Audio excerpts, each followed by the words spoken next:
Hi అండి, ఎలా ఉన్నారు? బాగున్నారా?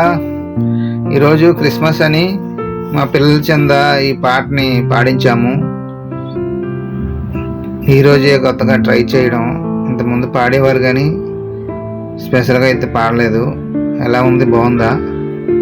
అలాగే మా పిల్లలకి సపోర్ట్ చేయండి. మా పిల్లలు చేస్తున్న వీడియో 10 మందికి షేర్ అయ్యేలాగా మీరు షేర్ చేయండి, లైక్ చేయండి. కొద్దిగా మీరు చూపించే ఆదరణే మా పిల్లలు ఇంకా ముందుకి ఎదగాలని కోరుకుంటున్నాను. పిల్లలు చేసే ఈ చిన్న పరిచర్యకి మీరు తోడుంటారని మనసారా వేడుకుంటున్నాను. మీ సపోర్ట్ ఎప్పుడు మాకు కావాలి. ఆమేన్.